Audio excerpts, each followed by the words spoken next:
Okay, let's look ahead here. Mary Kay, you put up a post earlier today as we're recording this here on Tuesday about what you think the next move for the Browns should be. So what is it? Well, yeah, I was thinking today about the receiver position and what they needed to do and what they could do. And the more I thought about it, I really thought, you know what? Why not toss your hat into the ring and go out and try to trade for Elijah Moore, the third-year pro from the Jets. He's got all the speed that you want. He's that fast, twitchy receiver, and he needs a change of scenery. Those are the kinds of guys that you want to try to find and get them at a little bit of a bargain basement price. Then you bring them into the fold and you give them the kind of structure that is going to help them. You coach them up with a really good receivers coach like Chad O'Shea. You get them around good guys like Amari Cooper and Donovan Peoples-Jones and David Bell and Michael Woods and Anthony Schwartz and those guys. And you kind of see what they can do. And sometimes a guy that just, it wasn't working out in one place can turn into something special in a new place. And we've seen that happen here with other guys, even like Tack McKinley came here. And when he felt wanted and supported, he's just a different player. So it seems like Elijah Moore is, to me, ripe for the taking. There's so much craziness going on with the New York Jets right now. They've supposedly agreed to terms with Packers receiver Alan Lazard. They're supposedly going, they might end up going after Aaron Rodgers, who they're trying, supposedly are going to sign, so therefore then they might pursue Randall Cobb, which is what he wants them to do. Diana Rossini from ESPN also mentioned Odell Beckham Jr., who we know is also on the Browns' radar. But when they went out last year and they drafted Garrett Wilson, number 10 overall out of Ohio State, Elijah Moore just started to fall through the cracks a little bit. And he went from pretty good production as a rookie with 5 touchdown catches to 1 last year. When those kinds of things start to happen, you realize that it might be time to move on.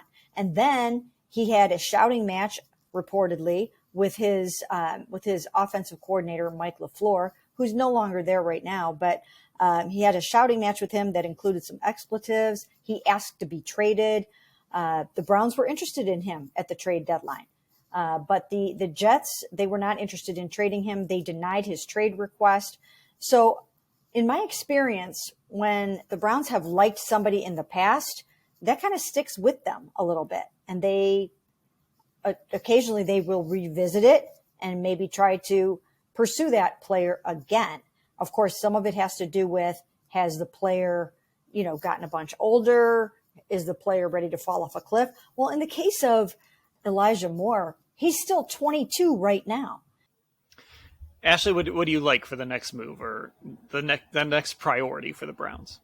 I mean, for me, I would still like to see them do something at safety to replace what you are losing in a guy like JJ3, who I think we've talked about plenty, just never kind of really found his fit here.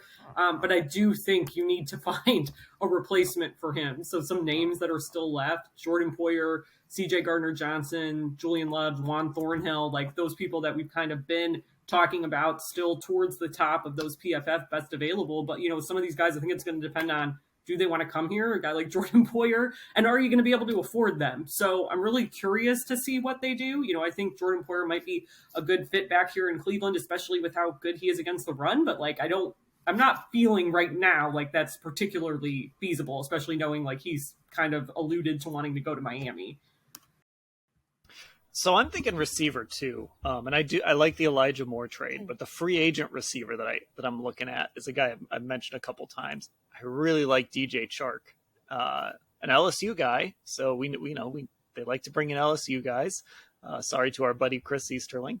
DJ Chark, 4.34, 42nd yard dash, coming out of college, fast guy, twitchy, can do a lot of different things. I think he'd be a really interesting signing if the Browns could get him at the right price. I don't know what it's going to be.